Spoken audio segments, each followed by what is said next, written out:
Hashem Yahweh. Blessed be the name of Yahweh. Gadol Melech, great King. Abba, I ask that you may give us wisdom, knowledge, and understanding of your word.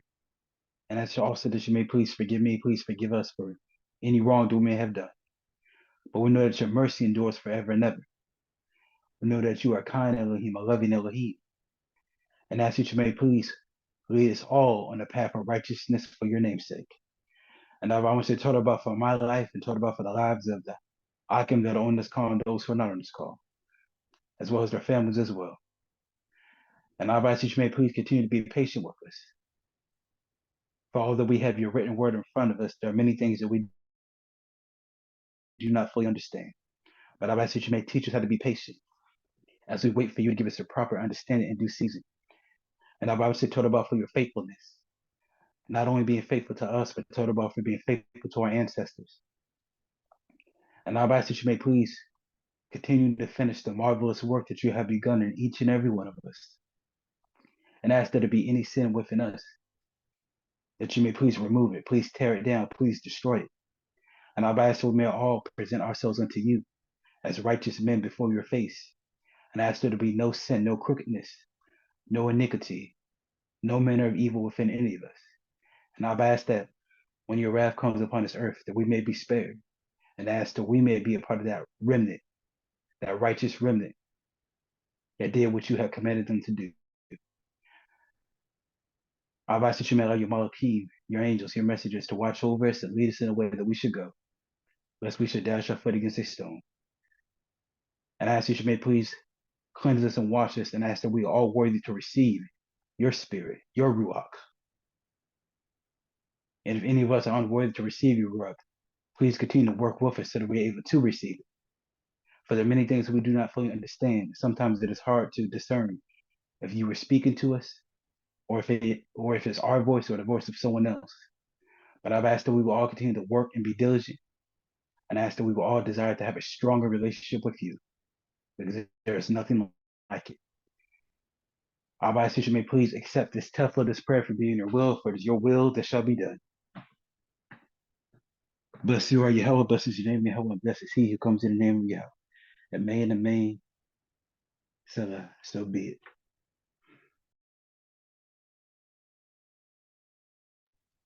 Salah, hallelujah, hallelujah. So the Rabbah Shashamah for that tefillah. Shalom, shalom, my king. It's great seeing you brothers on the line this evening. I just want to first and foremost give all honor, glory, and esteem to the creator of heaven and earth, Yehovah Zebaoth, who has given us all another opportunity to see a new day, especially right now when we see so many things that is going on in the world. He has decided to give us life. So we do not take that life for granted. We give him all honor, all glory, and all esteem in everything we do, with every step that we take and every move that we make. So allow him to be praised, that his name may be exalted in all things. Hallelujah.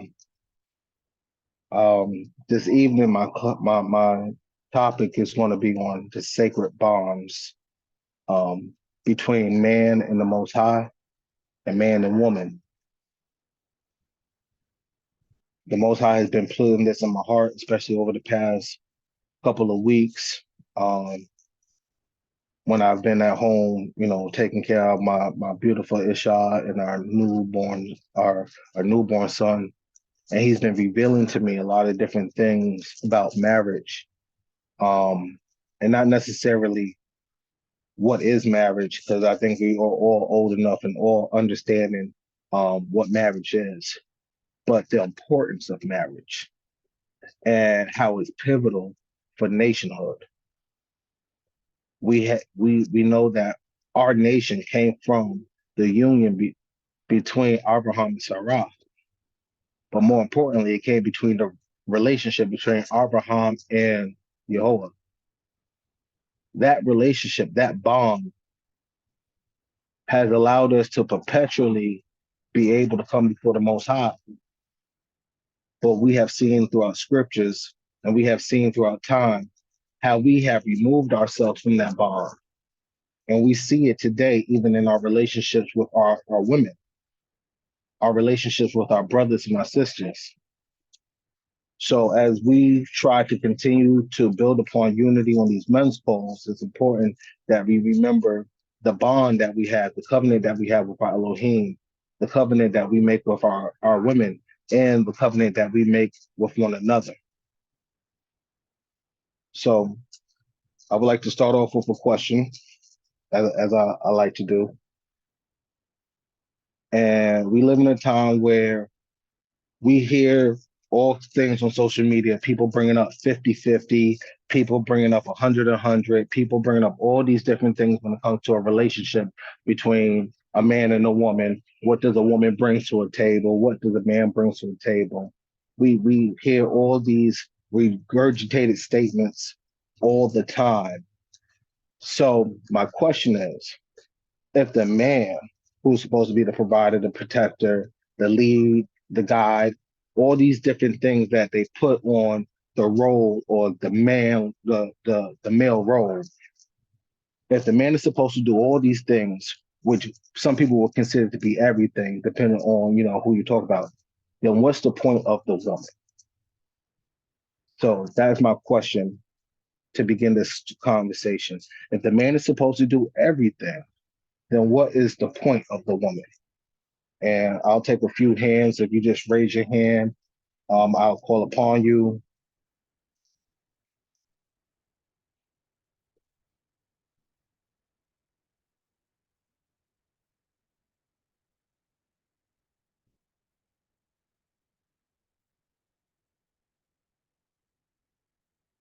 All these married men on, and we don't know the purposes, the point of the woman. Games. I see your hand, Sar. Shalom, shalom, Mr. Shalom, Shalom, King, Mr. McCott, shalom, shalom, Don. This is what I say. The man was never created to do everything. If that was the case, he would never. The Most High would never gave us a woman to be a helpmeet. So we have a commandment in how to operate in our function as men, and women have an operating function as women. So the women portion is supposed to help us on the things that we are not capable of doing.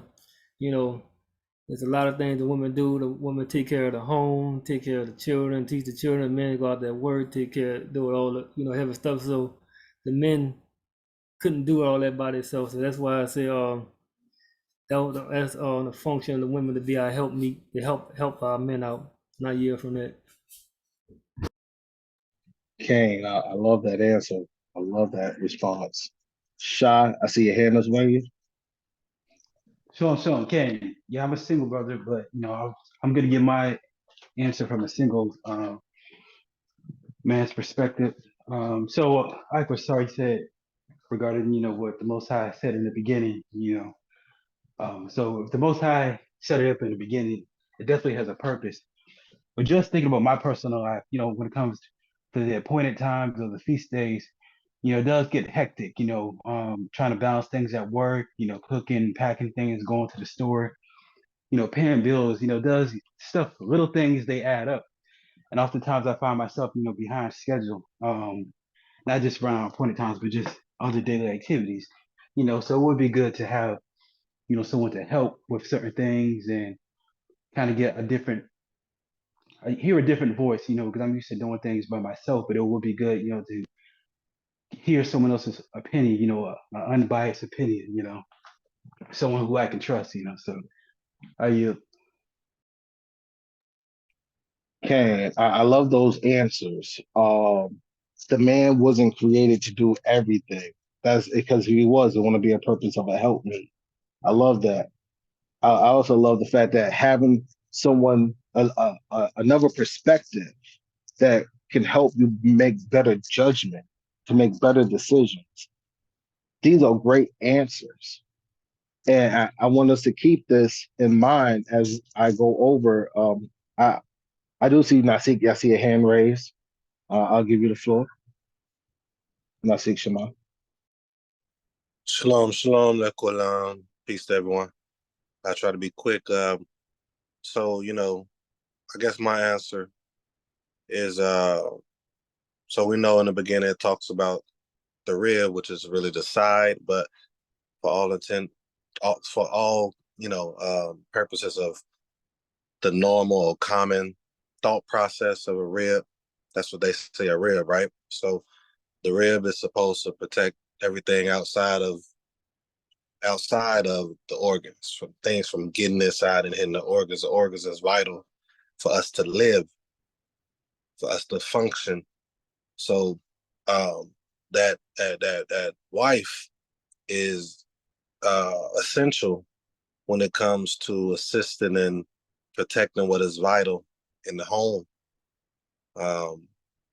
So I think it's very important for us to pick the right woman for that purpose. So to answer your question plainly, I think is that their purpose is to really protect what is vital in the home and to take the information that has been given to them through the Most High and their Ish to do that purpose.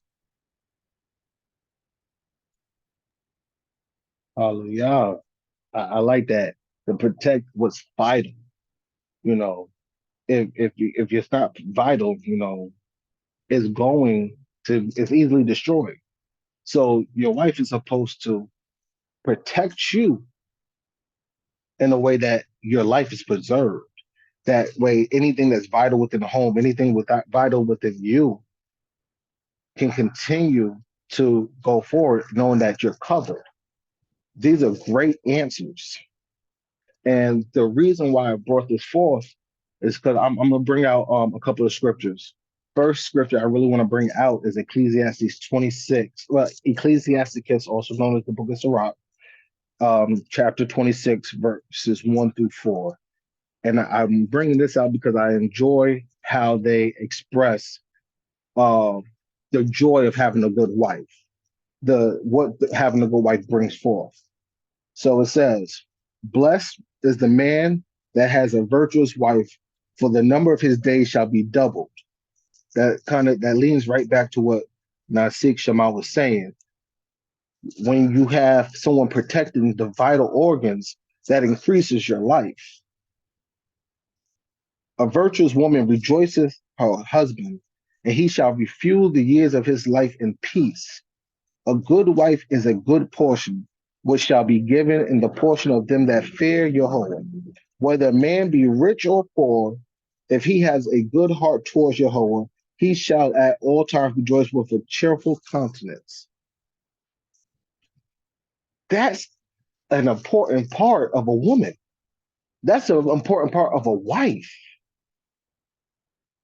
A wife is not supposed to bring sorrow or remorse or guilt or all these other things. A wife is supposed to bring life. A wife is supposed to bring joy, peace, serenity, tranquility, the things that allow you to prolong your years. So it's important that we remember these things when we think about a helpmeet and what we're looking for.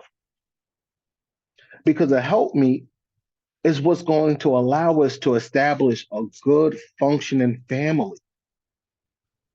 Our women, when they are in the home, they take care of our children when we're outside the home. They take care of the next generation.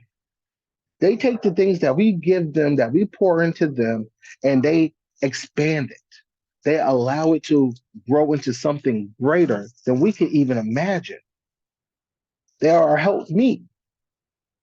I was talking to a brother last week, and we was having this conversation, and he says a lot of people get it confused because the scripture says a helpmeet, but people be looking for a helpmate. And then he brought up the fact that when people are looking for a mate, they're normally looking for something physical. They're looking for someone that can satisfy their sexual desires.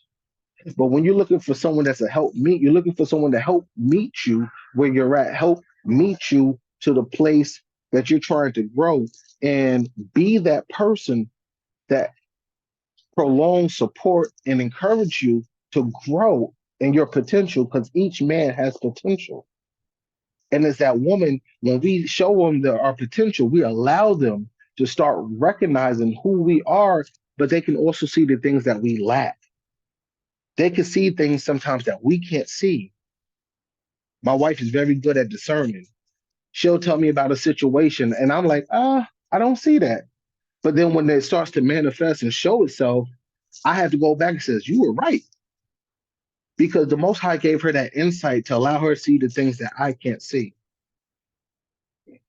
So it's very important that we remember these things when it comes to our wife or our potential wives, because sometimes we do take our wives for granted. And that can be detrimental, especially when we're trying to build a nation, because we need our women. We can't get to communities if we don't have families. And if we don't have communities, how can we have a nation? Eventually, it all goes back to the man and the woman. So we have to remember that the Most High established man and woman to be representatives, to be an image, to be a likeness of him, of his characteristics.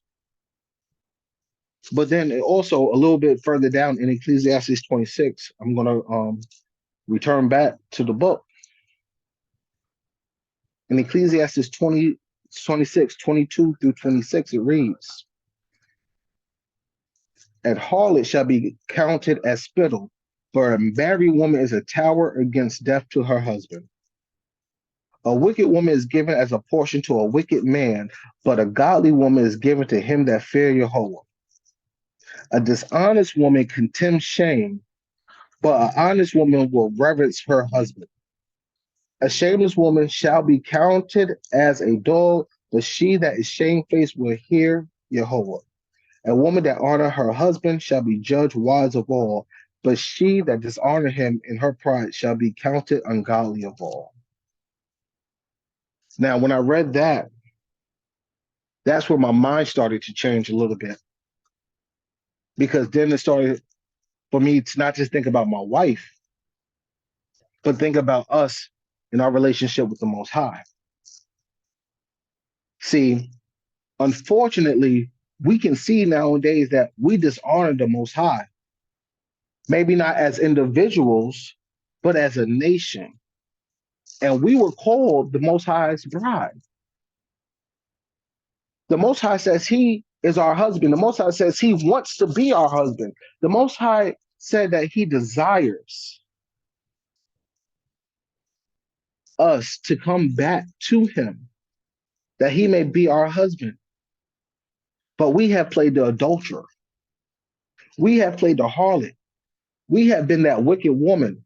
So when I read this, we don't bring joy, peace, honor to our Elohim like we're supposed to. Instead, we're dishonoring, being shamefaced, not being the light, not being the nation of priests that we were called to be, but instead the adulterous lover that the Most High recognized us as. And that made me cringe a little bit, because it made me realize the Most High is not this complex deity. He's very simple. He's very true to his word. He's very honest to what he desires. Morris Samak has said this time and time again. If we just read the book and do what it says verbatim, this let's not get too much into the spiritual. Let's not get too much into the complex things. But if we just read the book and do what it says, we would be doing a lot better than trying to over spiritualize, over religiousize what the word is saying. That's because we make things difficult. And then when you think about how we treat our relationships, sometimes people say, man, I can't deal with my wife right now. You'd be like, why? She just makes things so difficult. I just be wanting to do this, let me just do this real quick, da da da da da. But she's over here want me to do this, do this, do this. It's like, I don't. And then if we flip that on us, how does the Most High sees us? I want them to just do this. Keep my covenant. Love one another. Build. grow, shine the light, be the light. But they want to do everything but. They want to divide and fight over the little nonsense. These are not what the Most High desires. But we think, oh, I read this book from cover to cover, time and time again. I know what it says. You wrong because you're not reading it in the Hebrew. You wrong because you're not reading it from this version of the.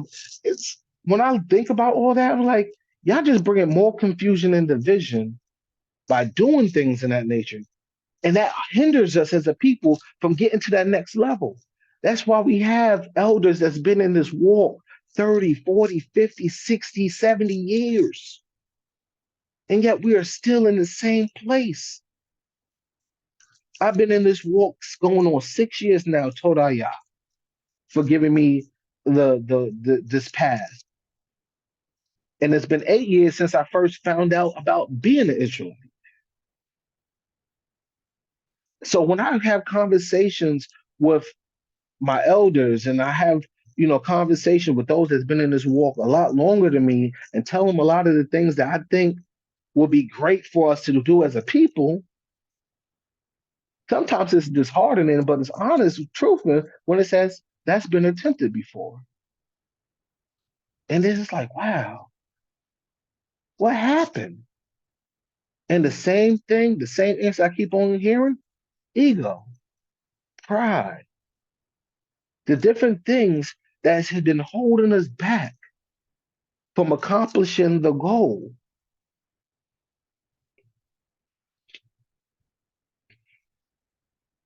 Partners are supposed to share responsibilities.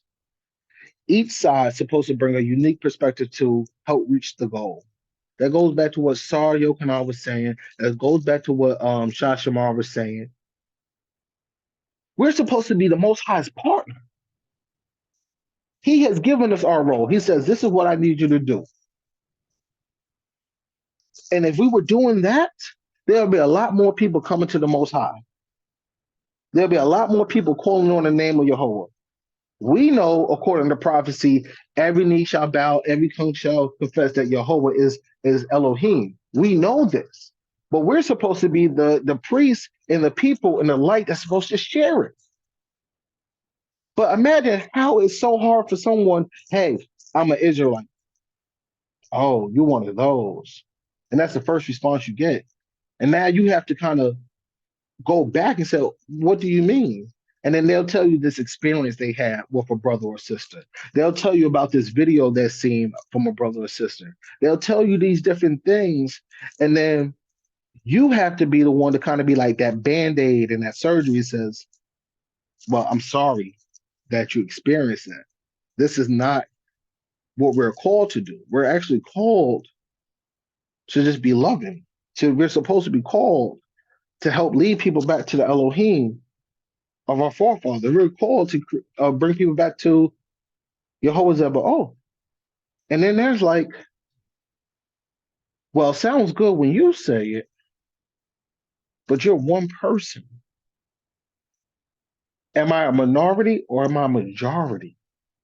Because minority of the people are the ones being seen, but the majority is not shining the way we're supposed to. Because yes, we are trying to clean up our homes. We're trying to clean up ourselves. We're doing the work that the Most High is calling us to do, and we're not doing it to be on live. We're not doing it to be out in front. We're doing this out of the love of our Elohim. Unfortunately, though, we are not the ones that are leading the charge in the image and the representation of the Most High. It is our counterparts. It is our brothers and sisters who, in their understanding, are bringing forth what they have learned in the doctrines that they believe. But we don't make it any better when we try to correct them. We try to correct them openly. We don't try to reach out to them on the side and correct them on the side. We try to make this big public thing. And then that just brings more discord and more division, which takes us more further away from the Most High. Because majority of the Torah is to treat your brother as yourself. Our laws are governed on how we treat one another. So that's the responsibility. So when we're not treating one another with love, when we're contentious and doing things against one another, we are actually breaking our bond with the Creator. we are breaking our bond with our husband, the one who does provide and protects, the one who does give us all the things that we need, the one who is our provision. His name is the most sacred thing and the most vital thing that we can protect. That's why he puts in his commandments, do not, wait, thou shalt not take the name of Elohim, Yehovah, your Elohim, name in vain. That's a vital piece of information to know. We are not supposed to take the name of our power in vain because we know the Most High's name do not come to naught. So when you use the Most High's name, you're using it knowing that there's something that's going to happen. That's why when we pray to our Creator and we say His name, we're praying it because we know if He hears it and it's in His will, He shall deliver. Because that's the bond that we have with our husband. That's the bond that we have with our Elohim. So when we think about this, we're thinking about it from a perspective of our Elohim is our husband and we are the bride, we are the wife. We have a role to protect our Elohim's name. We have a role to make sure that in-house is clean. He's going to take care of everything that's outside of the nation. He's going to make sure that anything that comes against us will get dealt with. He's going to make sure that, he said, vengeance is mine. We don't have to worry about what the other nations are doing. We don't have to worry about what the other nations are planning because he knows those snares. He knows those traps. He wants us to take care of in-house. Going back to what Nasik Shaman said, take care of what's vital, what is important. That is Israel. That is our nationhood. That is our community. That is our families. Let's focus on us and allow him to focus on everyone else. Because that's how we can be a good wife to our master. Ecclesiastes 4, 9 through 10 emphasize the partnership and mutual support between two people. And I'm just going to bring it here real quick. In Ecclesiastes 4, chapter 9, and it reads, two are better than one because they have a good reward for their labor. For if they fall, one lifts his companion up, but woe to him who is alone when he falls, for he has no one to help him up. Now, this is about a relationship between two parties. It doesn't necessarily have to be your wife. It could be your brother, your sister. But the thing that I'm focusing on is our bond with the Creator. So when it says, for if they fall, one lifts his companion up. But woe to him who is alone when he falls, for he has no one to help him up. When we commit sin, when we break the covenant, when we take ourselves away from the Most High, we are alone. You may get in a car accident, but because you are in the Most High's will and you have been faithful to the Most High, you will survive that car accident. But what happens if the day you curse the Most High or you do something outside of the Most High will and you get in that same car accident? You may not be here. Your life may be very much taken. I just found out a brother that I went to school with from elementary school to high school. He recently died at 38. Liver problems, over drinking, finding out he was drinking hard liquor on a daily. I know the type of spirit he had in high school. That's why I can't say that I was his friend or anything. I knew him. We were associates because we went to the same school. I grew up in a small town. It's kind of hard not to know someone you know since elementary school. But life continues. And his life took a turn.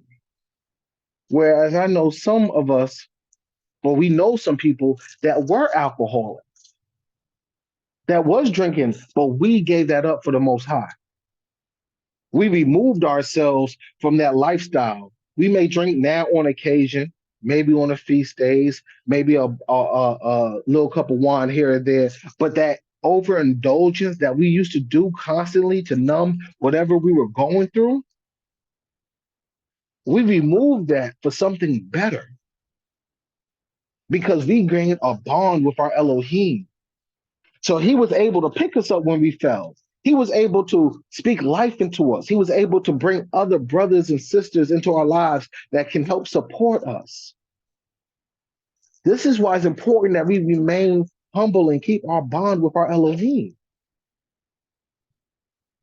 Because he is the one who has the final say on if we live or if we die. That's why in Deuteronomy 30, and we know this constantly, he says, choose life. In Ezekiel 37, he says, I want you to repent. I want you to change your ways because I want you to choose life. He doesn't want us to die. I've been blessed to meet some amazing people that are in their 90s and hundreds years old. They've endured so many hardships. Their parents and their grandparents were either slaves or sharecroppers. They lived through the Civil War. They seen the change of time and technology. But now a lot of them are moving on. And my father says this all the time. He says, talk to your grandmother while she's still alive. Hearken to the wisdom that she has while she's still alive. You don't know how blessed you are to have someone in your life that has reached over the age of 95. And I hearken to his words and I say, thank you. Because I lost my mother at 43. But I have a grandmother who's 95. I don't question the Most High on why one is here and one's not. I said hallelujah for life, and I'll glean from my grandmother. I gave my daughter, who's 4 years old, her telephone number, and she calls her and she FaceTimes her. And she allows that relationship to grow and blossom because these are bonds that will help strengthen us. The bonds that we have between one another, the bonds that we have with our elders, the bond that we have with the Most High. These are all important and pivotal for nationhood. Because when our elders are no longer here, who are they going to pass that baton to? Who are they going to pass that knowledge to? They've been in marriages, Todayah for Morris Amok, Iman Newkirk, Ima Audrey, for being the counselors, Zaken Yaqua, for being counselors for me and Maisha. To understand that they've been in marriages 20 plus years. They have experiences over time that was helpful for me and my marriage, which is young compared to theirs, to be able to endure the different things that we go through. We are young as a nation, we're not, but we have lost so much over the time of disobedience that we have a new generation coming up. There's an awakening that has been taking place over these past 10 odd years. So we still have young people, because 10 years is not a long time. But we have people that's been in this walk for 10 years and they're growing and they're trying to get closer to the Most High. But they need the help from people that's been in 20, 30, 40 years. So they can glean the information that is needed, that they may continue to push the ball forward and not continue tripping over the same stone that we've been tripping over time and time and time again. We got to hearken to these lessons. A righteous woman looks after her husband and corrects him at times when it's needed. That's what Shah Shamar was saying, something similar when it gives a woman gives him a different perspective. The young generation do have the ability to correct the older generation if it's in righteousness. And the righteous and the wisdom of the old generation The elders, they should be able to hearken and know that it's coming from a place of righteousness. And the reason why I brought this up is because I was thinking about the bond between Moshe and Joseph. Moshe didn't make it into the promised land. Joseph did. Joseph was part of the people, was part of that generation that was 20 and under because he hearkened and he did what Moshe told him to do. But Moshe didn't make it into the land because Moshe got frustrated and he broke the commandment the Most High gave him out of his emotion, out of his frustration. As a father, as a husband, I tell my children all the time, I don't want you to be me. I want you to be better than me. I want you to take the things that I made mistakes on and build upon it so you don't make those same mistakes. I want to give you the cheat code so if I don't make it to the land, you make it into the land. And if it doesn't come that time when you can make it to the land, that your children make it to the land. But they have to understand the importance of nationhood. And it all starts with what we bestow upon them. So if I'm not good with my Isha and me and her have an argument and I don't apologize or make things right, that can be detrimental, not just in my relationship, but that can also be detrimental for my family. We have become detrimental to our relationship with the Most High. Our ancestors have done things detrimental to our relationship with the Most High. But now we have an opportunity to fix it. But it's not about fixing the relationship with the Most High, because that's easy. We just keep his commandments. The main thing is fixing the relationships between one another, because that's how we show our faithfulness to the Most High and how we treat one another, breaking those bonds of division.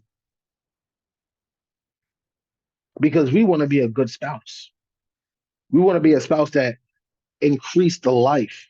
And we know the Most High is eternal, so we're not increasing his life. But let's look at it from a perspective, increase his name upon the earth, to give him a good name. So when people hear the name of Yehovah, when people hear the name of Yahweh, when people hear the name of Yahweh, when people hear the name of Yod He Wahe, or whichever dialect, they know that's the Elohim of Israel, the one who returned them back to their position, the one who leads the nation of priests that guides us in light, that when they hear his name, they associate him with life, with love, with prosperity, with provision, with honor, with order, with correction. These are the things that we want the Most High to be associated with when you hear his name. So when people say, oh, I'm an Israelite, that goes back to what I was saying before. Well, that means you should be a servant of Jehovah. That means that when we say we're Israelite, we are already saying that we are married to the Creator. So now we put ourselves under a different light, a different scope, or a different point of view. So we have to be mindful of what we say. We got to be mindful of what we do, because we don't want to bring that bad name to our master, our Elohim, our husband. Proverbs 31:26. It supports the idea of a righteous woman looking after her man and providing guidance, because it states, she opens her mouth with wisdom, and the teaching of kindness is on her tongue. This verse emphasizes the importance of a woman's wisdom and the positive impact of her words. Correction when needed is a frame within the context of kindness and wisdom, highlighting the role of a righteous woman in God and supporting her partner.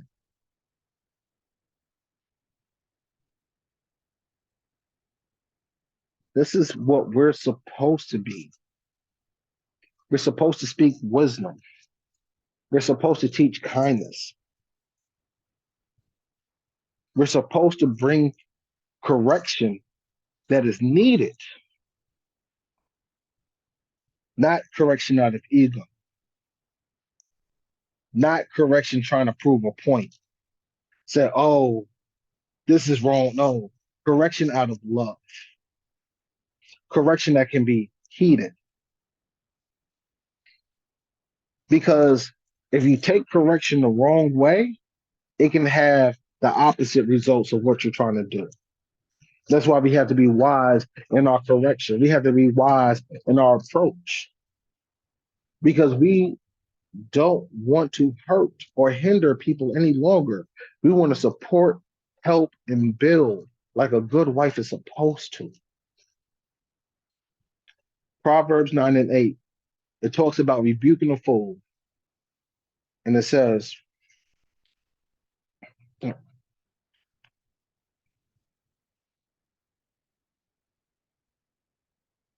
not reprove a scoffer, lest he hates you. Reprove a wise one, and he loves you. Give instruction to a wise one, and he is wiser still. Teach a righteous one, and he increases in learning. The fear of Yahweh is the beginning of wisdom, and the knowledge of the set apart one is understanding. That's Proverbs 9, 8 through 10. This is the underscore of the idea that wise individuals accept rebuke, but we have to be wise in our speech in order for them to accept it. Because we're trying to strengthen the bond between our brothers. We're not trying to break it. We're not trying to break spirits. That's the Most High's duty. The Most High will break those who he desires in order for them to have a contrite heart, for them to do what it is. Our job is to be nurturing, to be kind. Because what we are supposed to do, we're supposed to help contribute to the growth and understanding.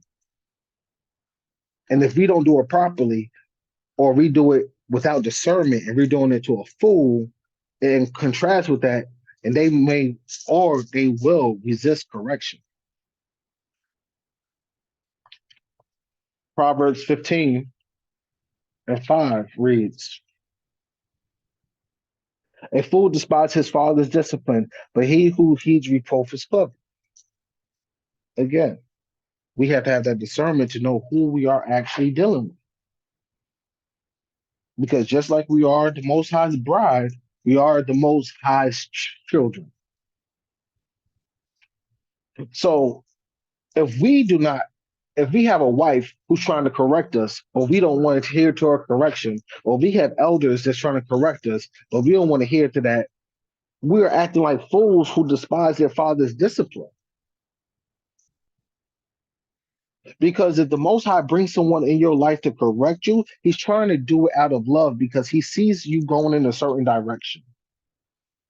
The Most High is not going to speak to all of us like he did to the prophets. The Most High will use scenarios. He will bring things into our peripheral to show us, or he may give the word or the spirit into another individual to speak to us. But if we have our egos and our pride blocking us from what the Most High is doing, we are just nothing but fools. And we are walking around foolhardily. That's why it says, but he who heeds reproof is clever, is wise. Another translation of it says, a fool spurns a parent's discipline, but whoever heeds correction shows prudence. These are the things that the Most High desires. It's in his word. It's very simple. If you remember if you just read the word for what it says and we do it, we will know how to act. We will know our role as men. We will know our role as children of the Most High. We will know our role as a wife to the Most High. Balance has to be the goal. I appreciate Nasik Shema being on the line because him and his Isha has the Facebook name Bayit Mazan, which is House of Balance. And he talks a lot about the importance of the man and the woman's role and how the two need each other in order to have healthy relationships and to grow. There's not a divisional thing, it's a unity thing. And that's why the bond of our marriage to the Most High, our bond with our women, our bond with one another is important, because these are the things that build upon unity. These are the things that is the foundational pillar that is needed in order for us to grow, to be that nation that all the other nations will look at and look towards. United we stand, but divided we fall. We hear that all the time, and yet we still haven't embodied it. We fail at nationhood because we lack the common unity between one another.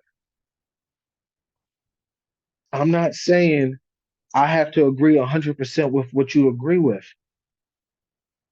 With everybody on this line, I know I agree with majority of what you agree, but we have our differences, and that's okay, because these are the things that the Most High has given us. These are the points that the Most High has allowed us to experience. We are at our different levels of growth. And as we continue to grow in the Most High, we may eventually get to one accord. But until that happens, we still have to continue to build with one another, to strengthen the bonds between one another, to strengthen our relationships as heads of our household with our women, so we can allow our children to grow to be wise young men and women, that they may be righteous, upright men and women, that they may continue to understand this word and take this word to a new level. So when they are going into the land, they're prepared for whatever comes, knowing that the Most High fights for them. To know that they don't have to worry about nothing outside of the house, I should say. They just have to focus on what's going on inside and to protect the vital part of the nation, which is one another.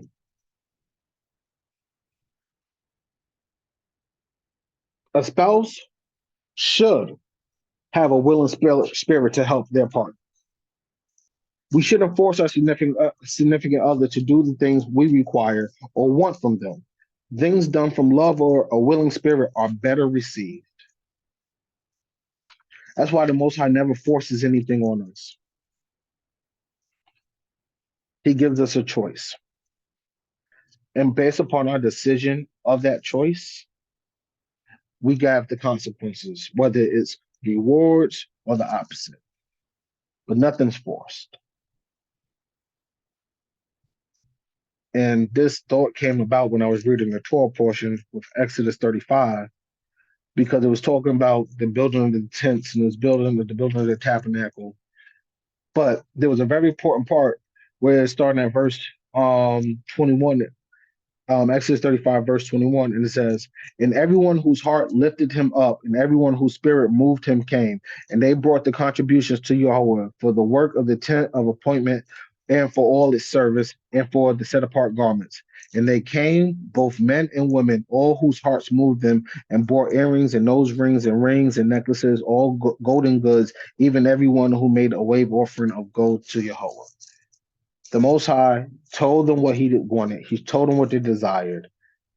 But the ones that had a willing heart, they're the ones that get. That's pleasing to the Most High. The Most High is not forcing us to walk this walk.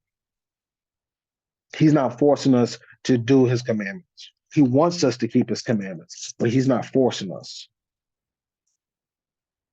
But if you want to be obedient and good wives that bring pleasure to our husband, if we want our wives to be obedient and bring good pleasure to us, we have to remember we have to do things from a willing spirit.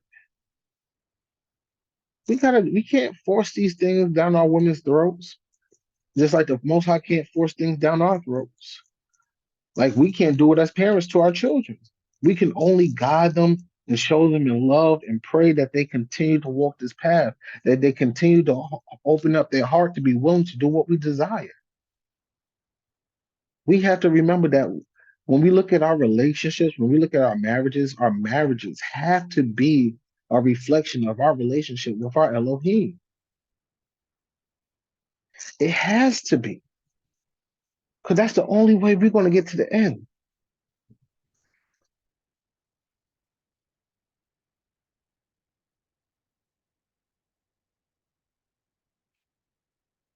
And I'm gonna be closing out with this. This will be my last thought, and then it's gonna come with a story. Respect for our partner is not just when we're in front of them. Respect for our partner is even when we're not in front of them. Last Thursday, I was at the gas station, and there was a car in front of me. There was a car on the other side, and I'm pumping my gas. And as I'm pumping my gas, um, my focus directed to what's going on in front of me, and it was a a man and a woman having a conversation. I didn't think nothing of it.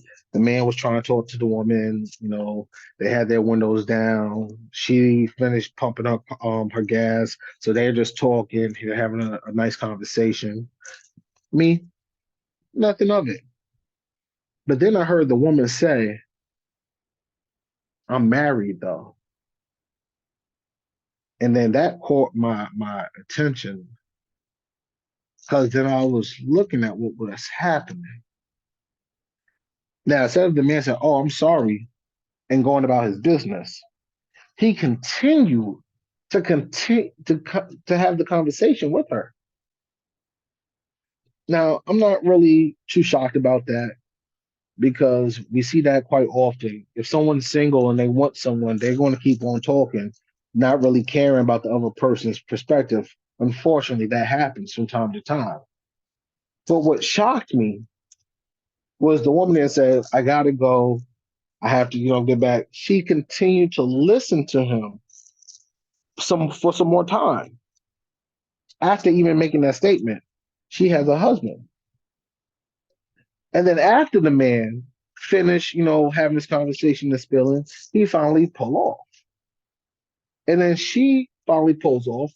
But then I see through the rear view mirror or the side mirror, there was a big smile on her face.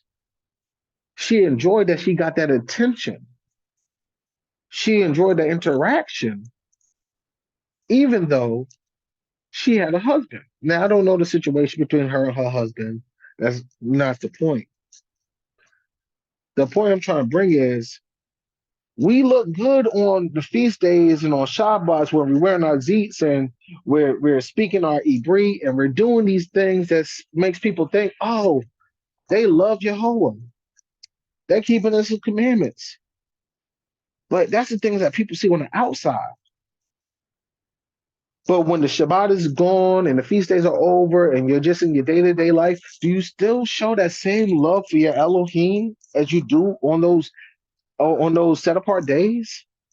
Do you still show your love to your Elohim by being kind, to being courteous, to being wise when you speak to your brother and sister? Are you showing that same love and obedience for the Most High that you show? Just like I know when that woman's with her husband, she's probably all lovey-dovey with him.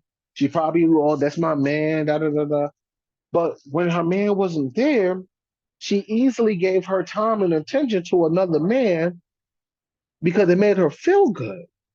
So are we doing things that is behind these cameras, that is behind us not being at the congregation, that makes us think we're doing good and feeling good, giving our attention to something else that's not the Most High?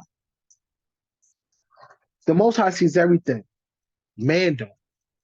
The Most High knows what each and every man does, in front of everyone and behind closed doors. There's nothing hidden from the Most High, and all things come to light. A good woman wouldn't have given another person the time of day because they know they have a good thing at home. We know we have a great Elohim. We know we have the Elohim of our forefathers. We know we have an Elohim that keeps his word.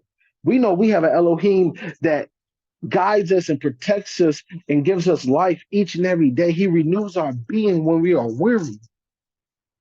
He strengthens our bones and he brings people into us to speak life into us. This is what the Most High does constantly. He gives us everything we need. And the only thing he needs us to do is to keep his commandments, to protect his name, to focus on in-house things, to take a lot of that pressure of trying to correct us so he can correct everyone, all the other nations.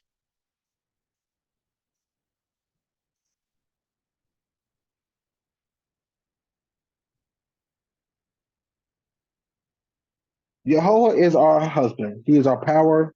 He is our master. He's our creator. The scriptures tell us repeatedly Jehovah is the husband, the children of Israel is his bride. It's a reoccurring thing that comes out that's in the scriptures all the time. It's in Isaiah 54:5. For your maker is your husband, Jehovah Almighty is his name. The Holy One of Israel is your redeemer. He is called the God of all the earth. It's in Jeremiah 3:14. Return, faithless people, declares Jehovah. If I am your husband, I will choose you, one from a town, two from a clan, and bring you to Zion. In Hosea in particular, he uses Hosea, the prophet, and his wife, who he told was a harlot. And he says, this is a representation of my relationship with Israel. But in Hosea 2:19-20, it states, I will betroth you to me forever. I will betroth you in righteousness and justice, in love and compassion. I will betroth you in faithfulness, and you will acknowledge Jehovah. Despite everything, the Most High wants us to get things right with him. He doesn't want that adulterous nation that our ancestors were. He doesn't want that woman that goes seeks attention from anything and everything, that whispers something sweet. He wants us to be obedient, faithful.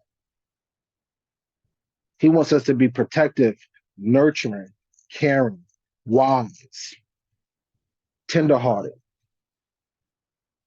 He desires these things from us so we can grow to be the nation that he said we are. And if we don't allow ourselves to put our egos in check, if we don't allow ourselves to put our vanity in check and the things that we think is pleasing to us, if we can't put that to the side for our Elohim, then we shouldn't be in this walk. If we can't hearken to correction when it's given or guidance when it's given, we shouldn't be in this walk. I tell my wife all the time, if there's anything, well, not all the time, not anymore. I used to tell my wife, but after counseling, they said that wasn't a smart thing to do. But I used to tell my wife, if you're not happy with me, if you think whatever I'm doing for you is too hard and it's too unbearable, I'm not going to force you to be here. You are free to go. I used to say that to her. And I wasn't saying that because I didn't want to be with my wife or anything. I said that because in my mind, I didn't want her to think being with me was a burden. A marriage is not a burden. It's a blessing. A man who finds a good wife finds a good thing and obtains favor from Jehovah. Our bond, our relationship, our marriage with the Creator shouldn't be a burden. Keeping his commandments shouldn't be a burden. Doing the things that he desires shouldn't be a burden. It shouldn't be overly complex. We shouldn't be trying to find no escape plan or come out with some type of crazy way. We should just do what he desires us to do. But if we don't have the heart, if we don't have the desire, and we don't have the willingness of the spirit to do it out of love, out of honor, out of respect, then we should leave. Because the worst thing you can do is stay in a relationship where you despise your significant other, because you will become a burden upon them. a hindrance, a distraction, and you will be considered or seen as unclean before them. And Torah says, if there's any uncleanliness between the wife that you see, put her away. Write her a bill of divorce and put her away. The Most High put us away for our adulterers as a nation. That nation is no longer here. Well, those people are no longer here, but he was faithful to the remnant, those who did desire to keep his word, those who did desire to love him willingly, those men and women who did desire to continue to keep his name and protect it.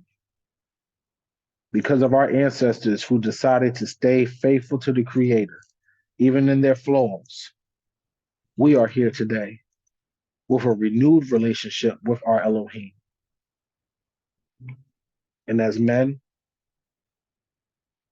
we need to recognize that we have to do our part in protecting this nation. And that starts with protecting our communities. And we can't do that if we don't protect our homes. So with that, I say Toda Rabbah for giving me the opportunity just to bring this presentation before you, as it has been put in my heart by the Most High, because he doesn't want us to be an adulterous wife. He doesn't want us to be a harlot that's countless, but he doesn't want us to be these things. He wants us to be that wife that brings joy and pleasure to him. I know we all have the capability of doing it because we come on this line each and every week, giving all honor, glory, and esteem to the Creator through our presentations, through our teachings, through our lessons, to bring forth that unity that he desires. And that's what's important. So may the bonds that we make with one another, the bonds that we have with our women, the bonds that we have with our children, the bond that we have with our Elohim, may we protect it and hold it sacred, for it is vital in order for us to achieve true nationhood. And with that, I say shalom. At this time, if there's any questions, any comments, I open up the floor. Just raise your hand. Saw your hand, and if you can, just watch the hand so you could be able to acknowledge, just in case I miss anyone.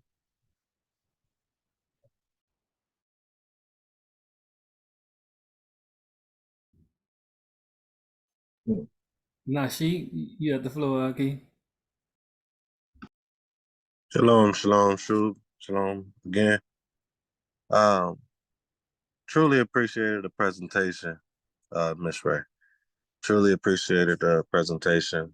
Love your thought process, the perspective you brought forth. And I think one of the biggest things, well, there was a few things that you said, honestly, but one of the biggest things that stuck out to me was how you were harping over us being a wife for the Most High.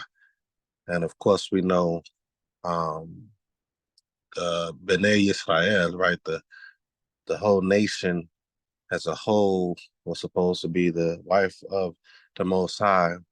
But more in more or further detail, that would be the leaders, right? The leaders trickling down to the leaders of the tribes. So mainly the men is what Most High spoke to, and then came and brought it to the home. So why am I using that as an example through what you presented, which was excellent, is keep my commandments, right? We're the wife, they're the husband. If we're not doing what we're supposed to be doing, as the Most High has instructed us, the wife, right? The leaders, the men, if we're not doing what we're supposed to be doing, then and that relationship and that bond is broken, that is why we're seeing in our communities, through your excellent lesson, conversation as you presented, as you said, why we're failing. And I love that you brought that forth. I love that you brought that forth. Our homes are failing because our wives are supposed to be the wives of us.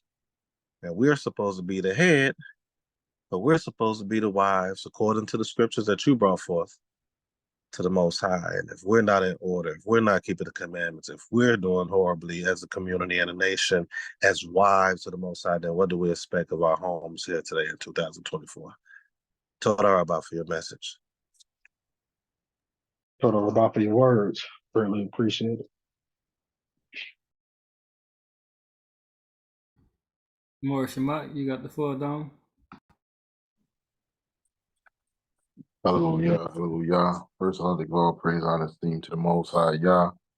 Peace and blessings to all the brothers. Adon, great presentation, Aki. And I've always loved your ruach. You've always been about brotherhood and loving your neighbors, yourself, loving the community, and just representing the Creator and your heart towards the Creator.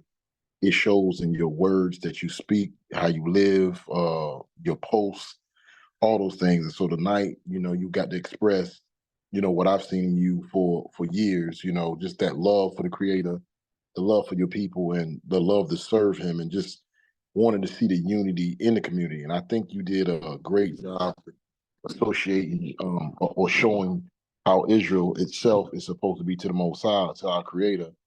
But most of the time, I'm going from somewhat of a different perspective, not even a different perspective. I'm going to shine light because Nasheed, he just shined light to one portion that you brought out. So I want to say, men, we're so quick to want women to submit to us, and we are the covering of the head. When, however, if we are the bride or the wife of the Most High, then we're acting just like our women act sometimes, out of order, and we want to call them out of order, but we're actually out of order with the Creator. And so I just think this presentation tonight should be something that, because it's in the word and we should all be mindful of it. But, again, we want what we want instead of pleasing the Creator. And if we get to the point where we as the men and as the leadership would please the Creator, pleasing the Creator is not just going out to dinner, you know what I'm saying? Take me out to dinner, take me to a movie. Pleasing the Creator is going to be love him, love your neighbor, if you have art with one another, y'all work those things out. Find a way to dwell together. Find a way to have the unity. Get the unforgiveness out of our hearts. So those are the things that he wants to see us doing. And so we continually are seeking him and asking him for things when we're still not actually doing the things that our husband has asked us to do as his nation, as his bride. So I think you did a very great presentation. And I just, it would be a delight if many more brothers would have the same love for, again, Yah, and the love for their neighbor as themselves as you do, Adon. So all praise, honor, esteem to the Most High. May the Most High continue increasing you. Total Rabah for the time and your presentation on this night. Hallelujah. Hallelujah. Total about again, I appreciate the insight. Yeah, I know you be saying that too. I meant, about, because we had the lesson that you gave before about the submission. So I'm glad that you brought that to my remembrance, but that's a key point that you brought out. If we expect our wives to submit to us, we have to submit to the Most High, because we are the reflection. Our relationship with the Creator is a reflection of our household. So, hallelujah for bringing that out. Adon AzarYahu, I see your hand is raised. Hallelujah. Giving all honor and glory to the Most High. Thanking Yah for our lives, the lives of our brother AzarYahu, the lives of the brothers that's on this line this evening. And the Most High continue to be with us all. Just echoing everything that Nasik as well as Maurice Shamak has mentioned.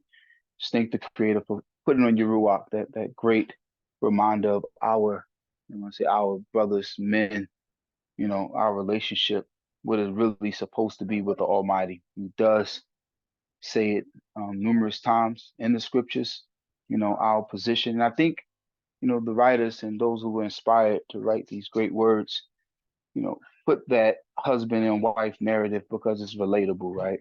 Something that we can all relate to, and we know that it's a great thing, whoso findeth a wife findeth a great thing, and it's a blessing of the Most High.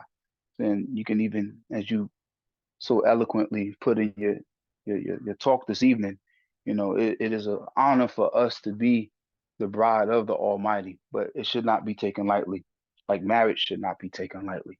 the relationship between man and woman is not a light thing, especially when you have children. So the responsibility to raising children, the responsibility we have to raise his kingdom, right? And it helps us understand that when we lose faith with the creator, it's like our own wives losing faith with us or turning aside on us, and how that makes us feel. You know, we feel betrayed, we feel angry, we feel disappointed, we feel like we're ready to hurt somebody, ready to hurt her, ready to hurt the person she's been sleeping around with or showing that attention to. And you help put it in a proper perspective, like, well, that's how we treat the creator. So how you think the Most High feel? And when you sit down and you really contemplate on that, you think about it like, wow, just like, you know, Judah, when he was ready to burn Tamar, she said, you know, whoever signet and ring this, the signet and the staff, that's what I'm pregnant by. He had to humble himself. But I think it was a reminder for us to humble ourselves if we're going to really be about this way of life and this culture, that we do have to take it serious, and that we should be honored that we do have the knowledge of who we are. But just like if you decide to make that commitment to protect and be there and lead your household and lead your Isha and your Yaladim, it's not a light thing. And if you're not gonna do it right, then you might as well just pack your bags and go. Just leave, because you're playing games. So just thank you again just for bringing these words of wisdom that the Most High put in your heart and that you shared with us, because it made me realize that am I being, you know, the best Isha I'm supposed to be to my Ish. When I say my Ish, I'm talking about the Creator. And I know what I expect from my wife.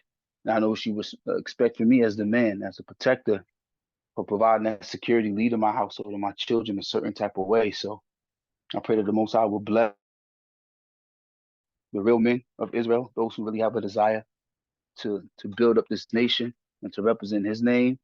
And discussions like this always just really help. I know it helped me, and can't speak for the brothers on the line, but when you speak words, it has a positive impact every cell in your body. And I know we all have cells in our body, so I know we all felt the word. So Tola Rabba Upa'am, for the wisdom that the Most High put in your heart and your spirit. And I pray that Yah would just bless us all to grow and become better before Him.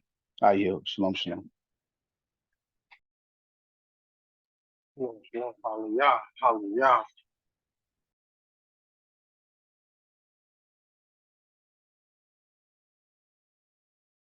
Shots from us. Let's hear him raise it on. Yeah. I just want to say all praise to the Most High Yah and Total Bob for bringing out the lesson or leading the discussion.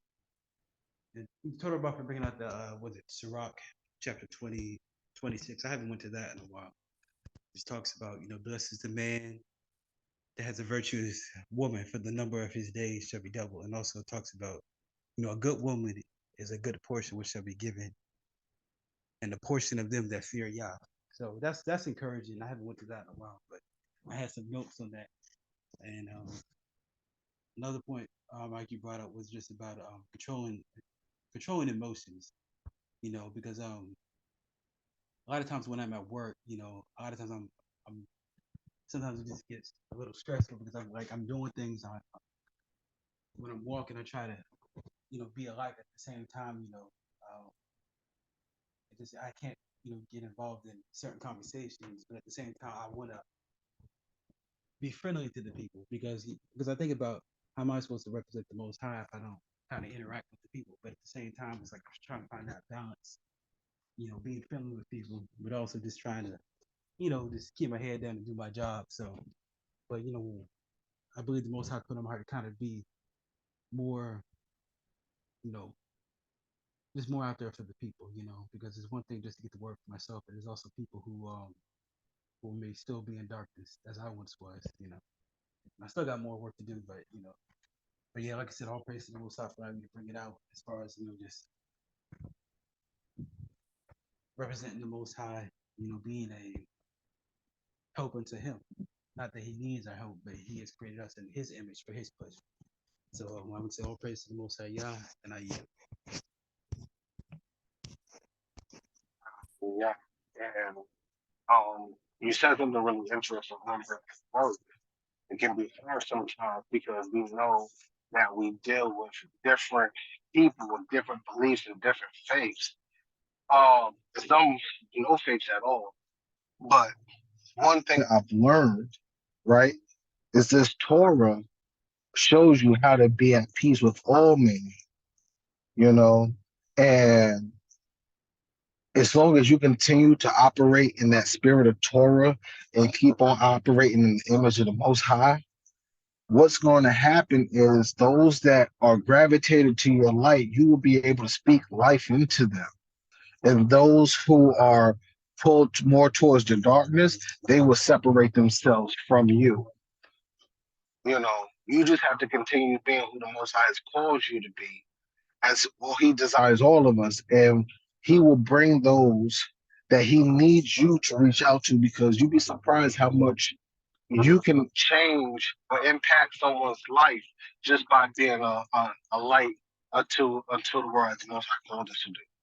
So keep on doing what you're doing, Shah, because you are a light. We have all seen it. You know, we have seen you grow in these past couple of years that we have known you. And like you say, you continue, and we are here to help support you in your growth, as well as have you help support us in our growth, because we're supposed to be growing together as a nation. And we need all hands on deck to get to the destination that the Most High has in store. So I just wanted to say that this words of encouragement, as the words as the Most High just designed me to let you know that, you know, you are appreciated, and then your job, your light is what's going to bring you closer. Well, it's what's going to bring others closer to the Most High. We just have to keep shining and keep being that beacon. King, to the Rabbi, all praise to the Most High. Yeah, definitely some encouraging words. Yeah. I yield.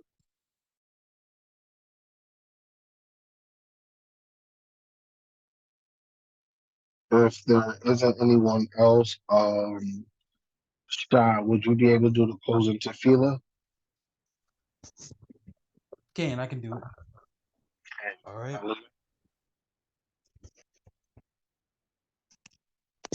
All hearts and minds clear.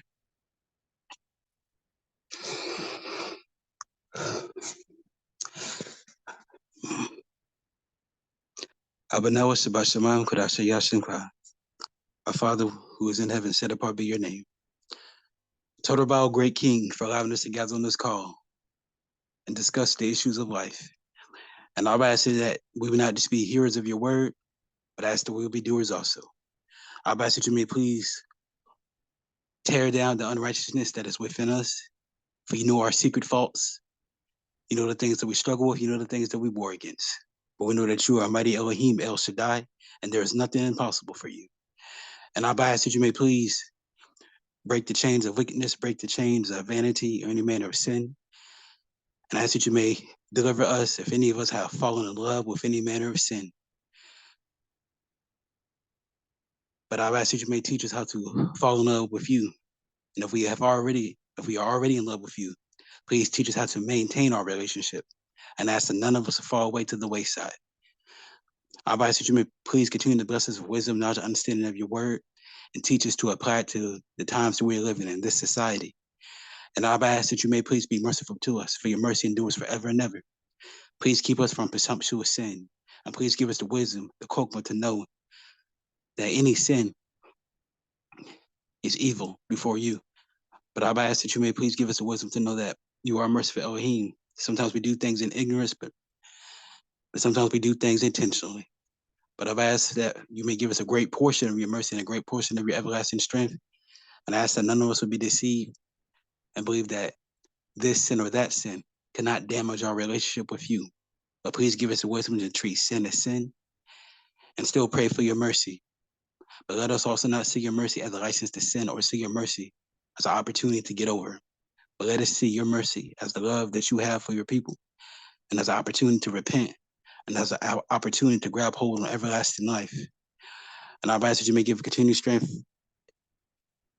to those who you have called to bring forth lessons and lead discussions. Continue to give strength and wisdom to Adon AzarYahu, bless and keep him as well as his mishpachah, as well as the Akim that are on this call and those who are not on this call. Please watch over us as we sleep, and ask that you may give us the strength to not only wake up, but also to get out of bed and handle our responsibilities. And ask that you allow your Mal King, your angels, to watch over us and lead us in the way we should go, lest we should dash our foot against the stone. And ask that you may answer this tough, if it be in your will, for it is your will that shall be done. And ask that you may give us the patience to wait for your will. And may in the main Salah, so be it. Hallelujah. Salam. Toda Shalom. Lala told my king, Toda again for just the opportunity to come before you. I pray each and every one has a blessed evening and a blessed Shavua too. Have a blessed week. I'll talk to you all soon. Shalom, shalom. Hallelujah. Shavua tov, lala tov.